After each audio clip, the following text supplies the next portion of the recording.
call the meeting back to order. Mr. Hashef. Yeah, Mr. Mayor, Mr. Guston asked me to read, this is his item, L9, and he asked me to read his statement into the record. He's in support of the agenda item to change the zoning from the property from single family to open space as requested by Mr. and Mrs. Ray.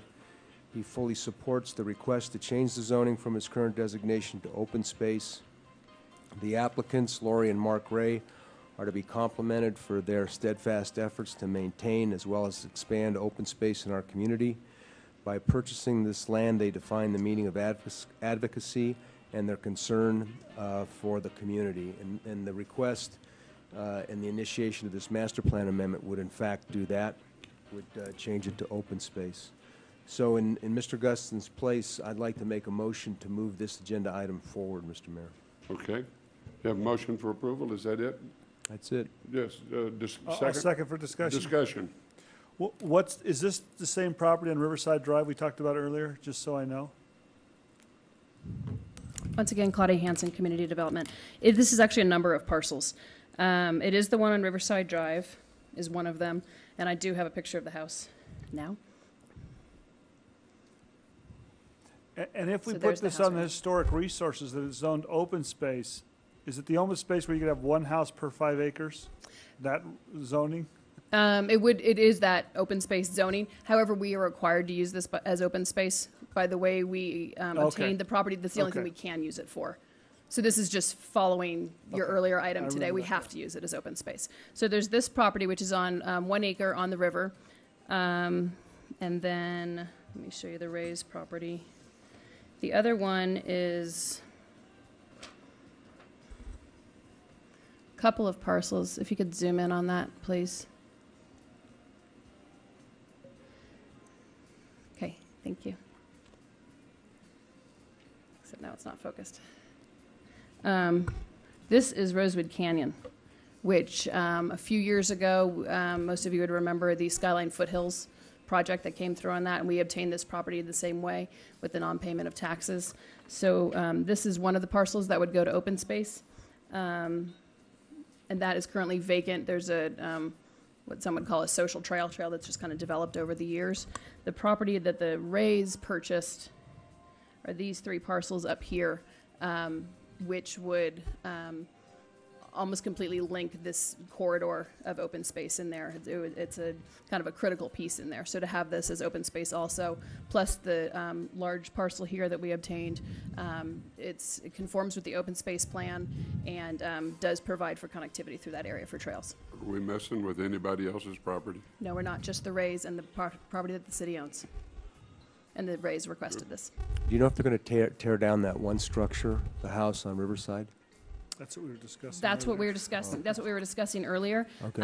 I brought this before the Historical Resources Commission, and I visited the site with Cindy Ainsworth of the HRC, and you can zoom out on that a bit, and Patty Egan from Planning Commission, who knows the area very well. And they both felt that the structural integrity of the building is worth saving it. We went inside. It's good. There's one hole in the floor. But other than that, a lot of the original shelving and doors are all intact inside. I heard the roof leaks. I would guess that the roof does leak. But because some other people have told me that since we met earlier. Okay. That the roof has a serious problem. Okay. HRC and I also talked to the Nevada Land Conservancy, and both are very interested in participating to restore this property and help with fundraising and to kind of lead that process. Great. But we'll bring you back more information on that. Right. Yeah, because, I mean, if they're going to do it, that's fine, because it's been boarded up.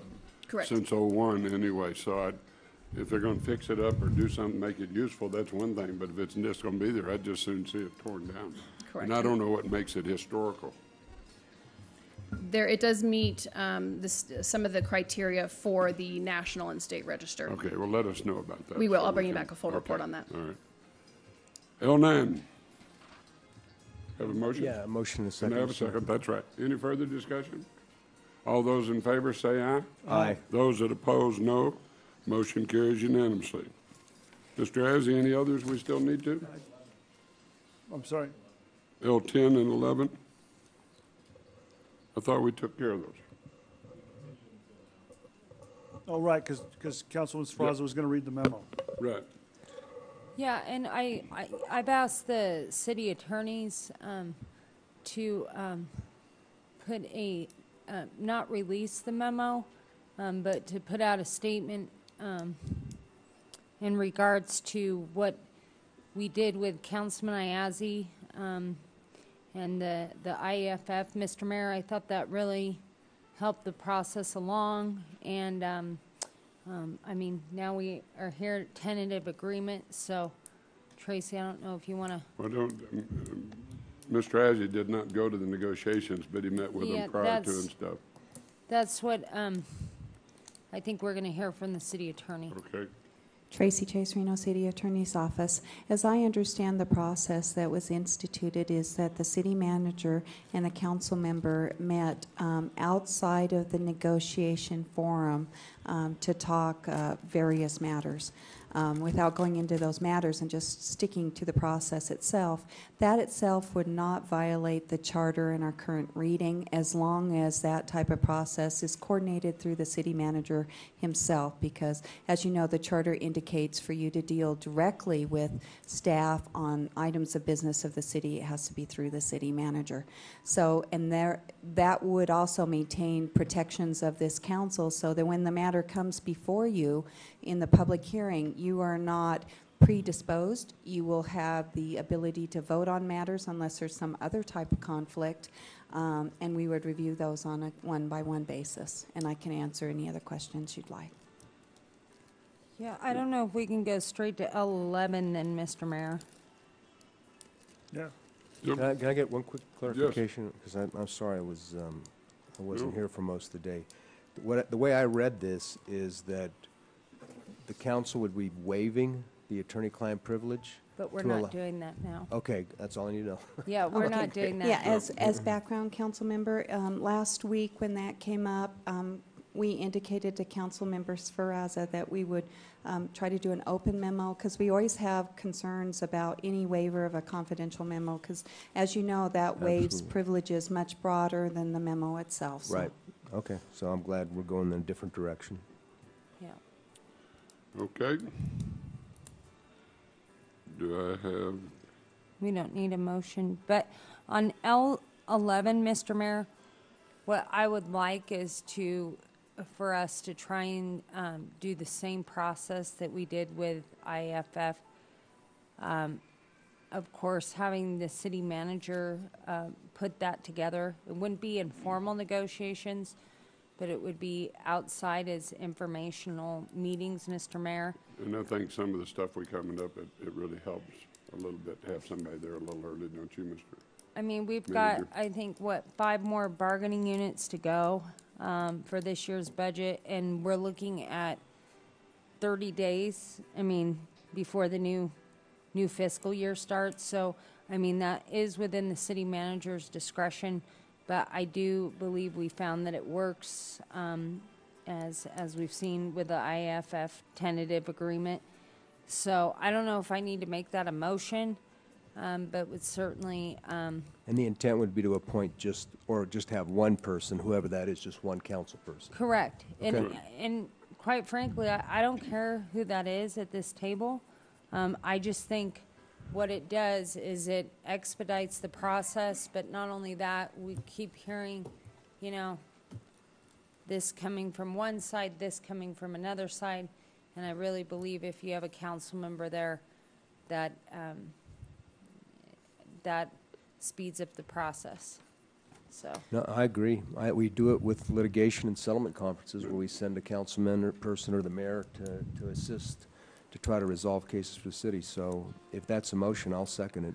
yeah, that's my motion. Second. And any other discussion? All in favor, say aye. Aye. Those that oppose, and I think because one individual did such a wonderful job with IFF that we should appoint him again, see if he can do it again. Mr. Mayor, I think that's not fair. We gotta all split our responsibilities, I think. No, Mr. Mayor, Tracy Chase, Reno City Attorney's Office, it would be proper protocol to allow the city manager to determine when it's necessary because he is in the hub of negotiations, and then Okay. he can reach out to council members I was just going when to point, appropriate. I was just going to have Mr. Izzy sit in again. I want to see if he can fire those shots twice. Might as well just appoint him as the city manager then, Mr. Mayor. That is violating the law again. Here we go. All right, anything else we need to talk about now until it's 6 o'clock? Yeah, we are 4 o'clock, Mr. Which one's? Oh, yeah, okay. You missed the positive deeds, Mr. Mayor. Huh? Your favorite part of the agenda. the Yes, it is, positive isn't it? deeds. Good afternoon, Mr. Mayor, Council Manager. Chris Good again from the City Manager's Office. You'll note that, again, I am not Ms. Matijevich. She is busy in Carson City this afternoon. She's currently at a hearing regarding extending the 2009 tax sunsets. So we felt it was more important for her to be there than to be here. She did brief me. You have your staff report. She briefed me that there were two main points to bring to your attention. One is that Friday was going to be the deadline for bills to get out of the second house, but that has been extended to Monday. So we have a couple of extra days there. The second thing she asked me to bring to your attention is a little more complicated. The SB 304, Senator Leslie's bill regarding election by ward, it was amended coming out of committee, and the amendment takes a little explanation. The way it currently reads, the question would be on the 2012 ballot. Also on the 2012 ballot would be the election of a representative from the 6th Ward. So a 6th Ward would be established between now and 2012. Assuming the voters vote for it. They're making the change prior to. That's So- right, prior So they're to. amending the charter in this bill. Oh, so it doesn't have to go before the voters. Right. Okay. Now there's an if-then. If the voters approve the change, then that representative, rather not that representative, but that seat representing the 6th Ward would just continue thereon. If the voters don't approve the change, then that seat would revert to a at-large seat after the 4-year term that person would be elected to in 2012. So it's a 6th ward for just 4-year period. If the voters reject the change. Mr. President, Let me ask another question before we get into that. How is What this happens? legal? What happens to the rest of the people running in their wards? Would it be ward-only election? No, it would be as it is now. Okay. Yeah. Okay. But you couldn't run, I mean, you would have, so we'll have to form the boundaries for 6 wards for that election cycle. That's right, between now and the 2012 election. I think we ought to, as Mr. Fraser said earlier, I think we ought to put it on the ballot now and see if they want to change. Yeah, this is just unbelievably ridiculous. it is. I mean, truly, this has just gone so far over the top, Mr. Mayor. I want to take, I think Councilman Hashchef, that email you sent me with the proposed ballot question, I think leaving the at-large the way it is, and for us to put it on the special election. Yep. I don't care if it's advisory or not. I want to get that opinion before we do anything. From our voters in the city of Reno, whether they want us to look at it or not.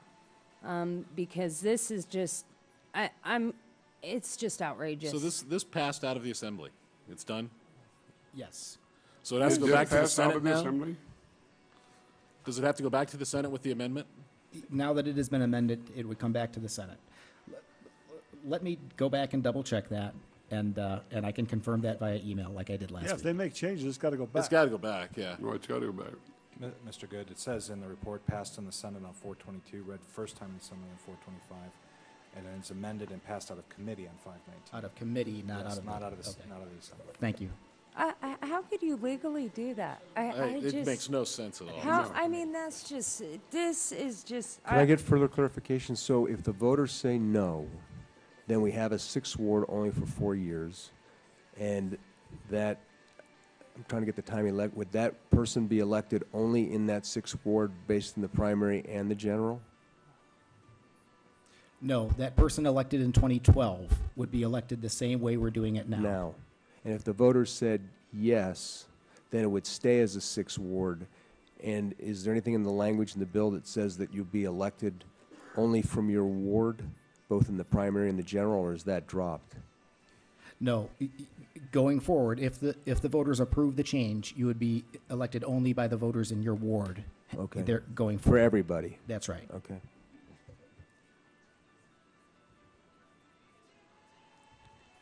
Does on the this, does agenda this for open up next that week. all of the members of this council, then, since they're changing it, we can run for reelection? I think, Mr. Mayor, what I find interesting about this is apparently all the problems in the state are solved. Yeah. You know, that's all we have. Well, I don't know, what is our position on this? Or if we voted to support if amended? Was that our last Yeah. deal on this And thing? they, double I check thought that. that they were gonna work with us, I did Mr. too. Mayor. You and I Well, went that's they've what she totally promised, gone, yet again. they've totally gone, I mean, they've pulled just. Yeah, next week.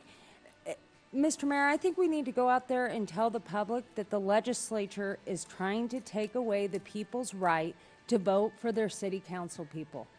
And that's just wrong. It's just wrong. They're trying to deny people's right to vote. I don't think that's true. I think what she's trying to do is, Really? yeah, I think what she's trying to do is get the people on the city council who are her friends. Yep. This is the absolute best way. Gerrymandering and rigging the voting process is how you get your friends in office. And this is all about Sheila Leslie getting her friends in office, both of them. That's the legislature calling, Mr. Mayor.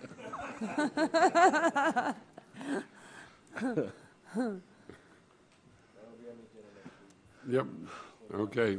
We'll do it next One week. more thing on this. Yep. I think maybe what we ought to do, we've never done this before. I think we should take a vote that this is one, if it passes, that we request the governor to veto. That Yes. we I absolutely, do as a too. city, This is request the so- governor Working to on the put this on Senate his, side to veto it. the Senate side or to the governor's side and say, this is just absolutely Well, ridiculous. why should they be changing our charter for us? We Well, the didn't way even they're mind doing it that. here is ridiculous. We didn't even mind that if they would let the voters vote on it. That was That's the right. issue. And she promised us she would let the voters vote. Yeah. But now with this change, we're going to do this whether the voters like it or not, and then we'll let them decide what's going to happen. Right. It's just backwards, and we all know it's backwards. So is that a motion? Yeah, I'll move that we ask if the Senate to reject this, and if it passes the Senate, to formally ask the governor to veto this bill. Second. I'm for that. All in favor, say aye. Aye. Those that oppose, no. Motion carries Yeah, unanimously. Mr. Mayor, I think maybe a few personal calls, I think as well. I mean, this is just, this is a hill to die on. I mean, this is how bad this bill is. Well, it's so self-serving, it can't be, it's unbelievable. Abuse of power. All right, any other items today before we go into recess? Mr. Mayor, I would like to Oh, you want to finish? yeah, just one Oh, more, okay. one more point. As mentioned, we have an item related to the ballot question on the agenda for next Wednesday. But before that and other items were added to next Wednesday's agenda, we were going to request from the council permission to forego coming back with these legislative updates every off Wednesday, the Wednesdays that aren't regular city council meetings. Because, at least in the near term, Ms. Matievich tells me she doesn't think there's going to be much to report from the podium, while her presence would be more valuable in Carson City than it would be here. Just a request, and Well, of course, we'll do whatever I think council her request directs. is very good, because right now, they start waiving the rules and everything, and they go straight ahead without telling anybody. So having her there, but it'd also be good if some members of this council could show up and walk around the halls during the next week or so. Yes, Mr. Mr. Hazard? Mayor, we've been adding more stuff onto these interim meetings, so it wouldn't hurt to keep it on the agenda in case she Yeah. has to be here. Right, Or an okay. No, update. But we also know that if she's got to be there, she's got to be there, and Right. getting these updates so we can vent a little bit helps us too, Right, okay, maybe. Understood. all right. Anything else, sir? No, sir. Thank you. Any other bills? Okay. We'll go into recess now until the hour of 6 o'clock. And we have 4 people here, and 2 of them are excused. Mr. Hashef will be excused, and Mr. Dortch will be excused. What?